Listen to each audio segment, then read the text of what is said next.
Praise the Lord, brothers and sisters. Bible study togetherல இன்னைக்கு நம்ம டே 96 பார்க்க போகிறோம்.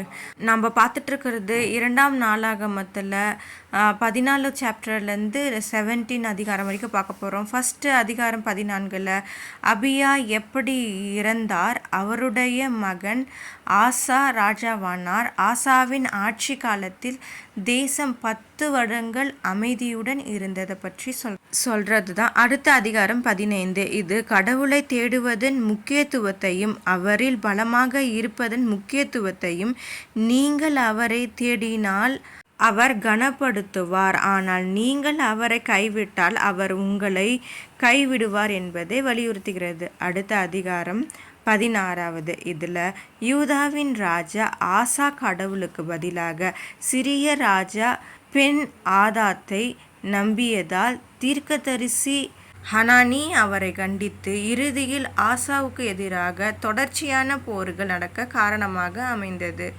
அடுத்த அதிகாரம் 17. யோசபாத் ராஜா யூதாவை சீர்திருத்தினார். கடவுளின் சட்டங்களை மக்களுக்கு கற்பிக்க ஆசாரியர்களை அனுப்பினார். கடவுளின் ஆசீர்வாதத்தையும் செழிப்பையும் கொண்டு வர சிலைகளை அகற்றினார். அடுத்ததாக டே 97ல் சாப்டர் 18 to 21 பார்த்தலாம். 18வது அதிகாரத்தில் யூதாவின் யோசபாத் ராமோத் கீலேயாத்திற்காக போரிட இஸ்ரவேலின் ஆகாபுடன் கூட்டணி வைக்கிறார். ஆனால் போரில் அவர்கள் தோல்வி அடைவார்கள் என்று தீர்க்க தரிசனம் கூறும் மிகாயாவின் ஆலோசனைக்கு எதிராக செயல்படுகிறார். ஆகாப் அதை செய்கிறார்.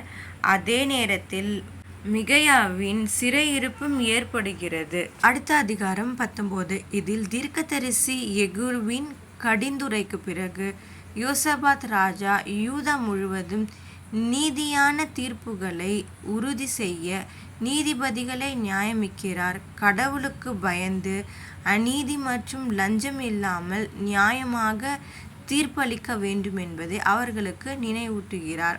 அடுத்த அதிகாரம் 20. இதில் யோசபாத் ராஜாவும் யூதா மக்களும் ஒரு பெரிய படையை எதிர்கொண்டு கடவுளின் விடுதலையை தேடி இறுதியில் தெய்வீக மோதல்கள் மற்றும் அவர்களின் எதிரிகளின் சுய அழிவு மூலம் கடவுளின் தலையீட்டை அனுபவிப்பதை பற்றிய கதையை சொல்கிறது. அடுத்த அதிகாரம் 21.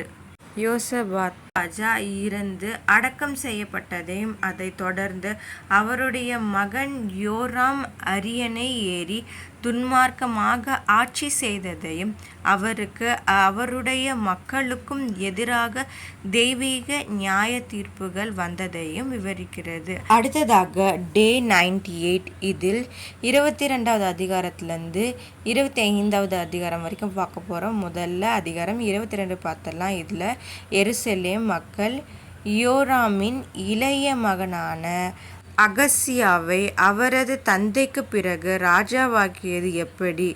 அத்தாலியா அரியணையை கைப்பற்றுவதற்கு முன்பு மூத்த மகன்கள் அனைவரும் கொள்ளையர்களால் கொல்லப்பட்டனர்.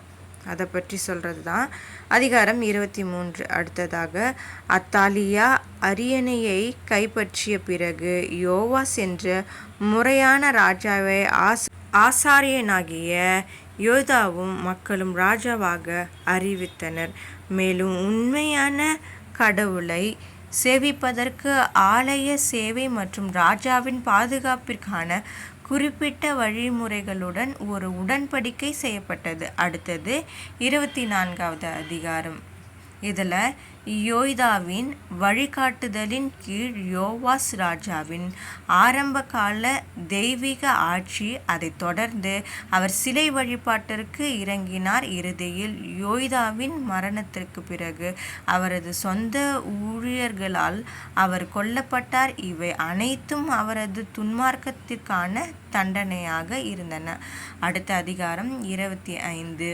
இதில் யூதாவின் அரசன் அமத்சியாவின் ஆட்சியை விவரிக்கிறது. அவர் ஆரம்பத்தில் கர்த்தருக்கு உண்மையாக இருந்ததையும் ஏதோமியர்களுக்கு எதிரான அவரது இராணுவ படையெடுப்புகளையும் இறுதியில் விக்கிரகாராதனை மற்றும் பலவீனமான இதயம் காரணமாக அவரது வீழ்ச்சியையும் படுகொலை மூலம் அவரது மரணத்தில் உச்சக்கட்டத்தையும் விவரிக்கிறது. ஓகே பிரதர்ஸ் அண்ட் சிஸ்டர், நம்ம ஜெபம் பண்ணி வீடியோவை முடிச்சிக்கலாம். அப்பா பிதாவே உமக்கு ஸ்தோத்திரம். ஒவ்வொரு நாளும் எங்களுக்கு வரும் உபத்திரவங்களிலிருந்து எங்களை விடுதலை செய்வதற்காக நன்றி. எங்களோடு நீர் இருப்பதற்காக கோடான கோடி நன்றி இயேசுவே. ஆமென். ஓகே பிரதர்ஸ் அண்ட் சிஸ்டர், அடுத்த வீட்டில் பார்க்கலாம். Subscribe my channel.